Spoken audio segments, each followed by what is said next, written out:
You guys knew this one was coming, didn't you? Senate Republicans filibuster January 6th inquiry bill blocking an investigation. The vote killed the best chance for an independent accounting of the deadly Capitol attack, which Republicans feared would damage them politically. Yes, Hyena. Republicans on Friday blocked the creation of an independent commission to investigate the January 6th Capitol riot using their filibuster power in the Senate. Love that filibuster, by the way. For the first time this year, to doom a full accounting of the deadliest attack on Congress in centuries. The vote was a stark display of loyalty to former President Donald J. Trump and political self interest by Republicans determined to shield themselves from an inquiry that could tarnish their party. Huh.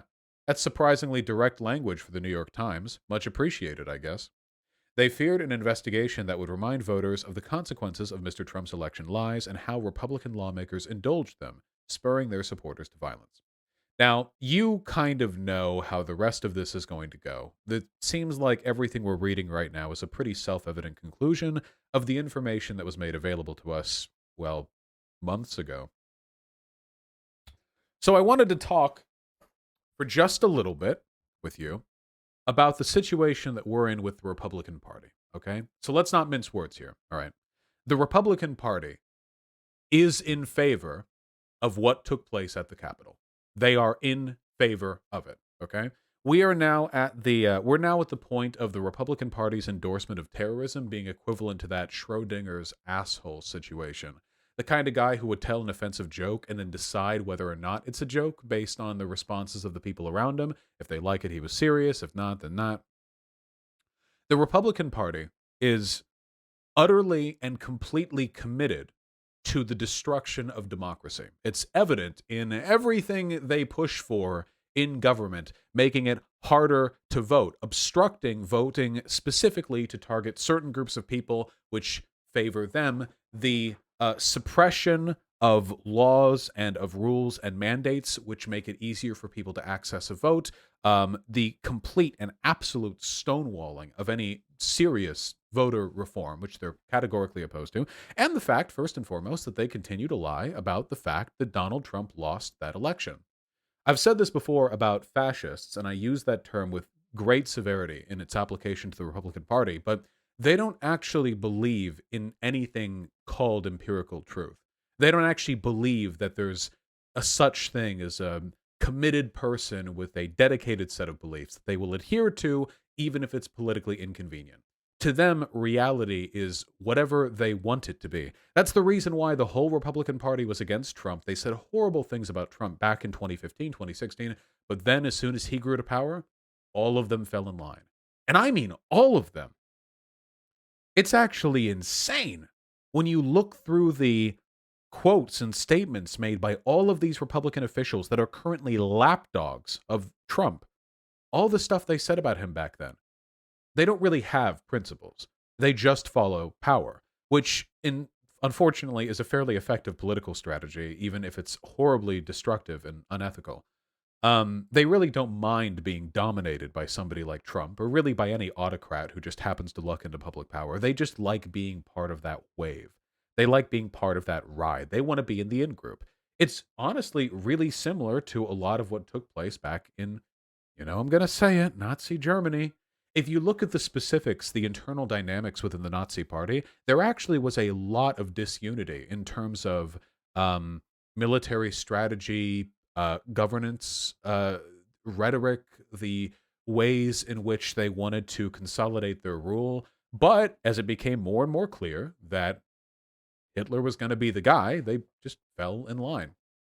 Now, the Capitol riot, some people say the Capitol riot was a huge, serious deal. Some people say it was funny. It's obviously both. I don't know why this is a one or the other thing. It was funny. It was very, very funny. And it was also pretty scary. Not because the outcome of that particular riot was ever going to be a conquering of the government, okay? I don't think anyone's ever seriously made that argument. The problem is Republicans will back the next one, too. Like, this time, it was just a crowd of rioters that were egged on by the president and by the dishonest right-wing media. The next time, it may be a paramilitary group. The next time, it may be snipers. The next time, they may actually get some Republican or Democrat congresspeople. It could be a bomb planted. There were pipe bombs found at the Capitol riots that we still haven't attributed, the people responsible for. They still haven't found that. It could be anything next. It could be a military insurgency. Whatever happens, the Republican Party will back it, to be totally, totally clear. And they will make fun of people who point out its severity. I say this with full confidence. If there was a military detachment or even a paramilitary group that was wandering Washington, blowing out like buildings and like taking shots from rooftops, the Republicans would be downplaying it as it took place, accuse any actual kills of being the product of Antifa, and then publicly endorsing or working with figures who were responsible for the organization of those militants. That's all gonna happen. It will happen. Because the Republican Party is completely on board with the destruction of our democracy. And that's what's happening now. This inquiry was probably never going to change anything because the evidence that the Republican Party enabled, facilitated, and supported this is already pretty self-evident.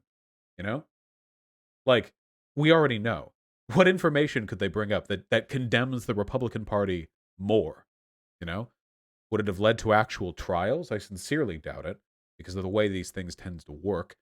And the Republicans would have, in the just sheer face of things, would have blocked any meaningful action taking place after the fact anyway. It is funny, though.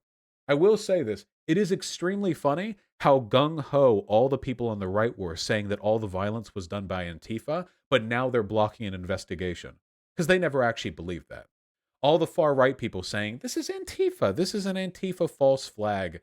Now they don't want an investigation because they never believed it to begin with. They never actually believed it. They don't think you believe anything either.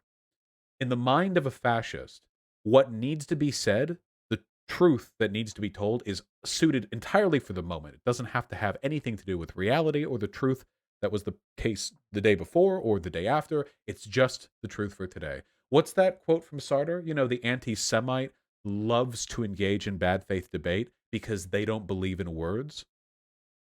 Spectacular quote. Absolutely spectacular stuff. And it remains true. They don't believe in words. The Republican Party has never believed in words. Well, at least not since the Trump administration. There are some levels of commitment to good faith discourse that existed beforehand, but I think now they have completely abandoned that. Is it not Sartre? How do you want me to pronounce this? Because every time I get told it's a different way. Just Sartre? Sartre? Sartre? Sartre? Sartre?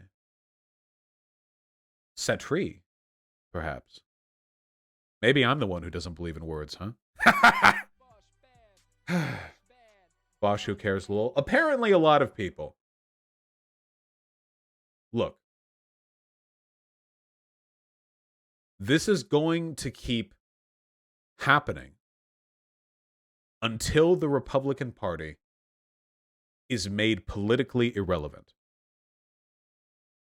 There is no getting around it. There's no working across the aisle. There's no finding some shared truth because they don't believe in one. They will continue to do what they're doing until we're all dead. I think that most Republican voters probably don't know this. They don't believe this.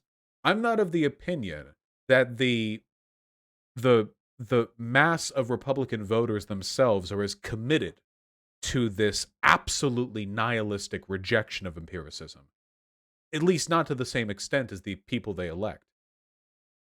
I think power does this to people. You know?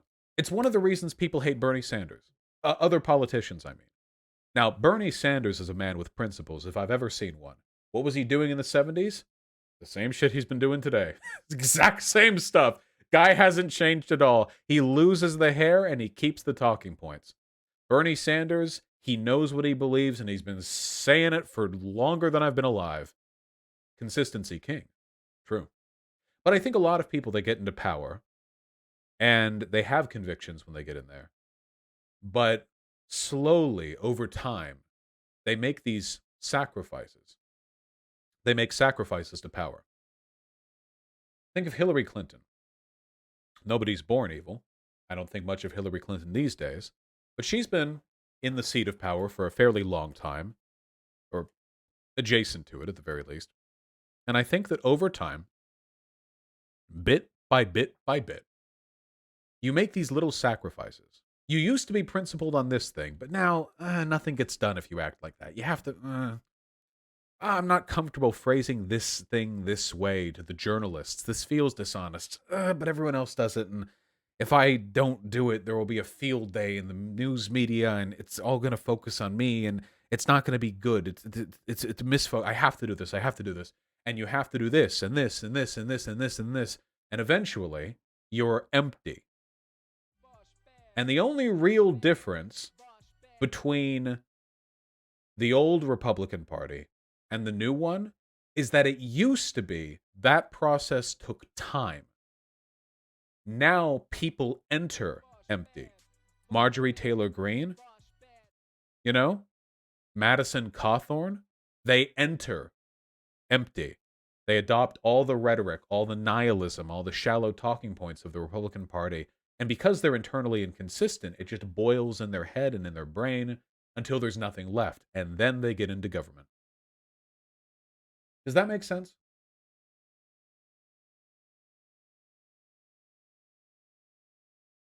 I hope it does.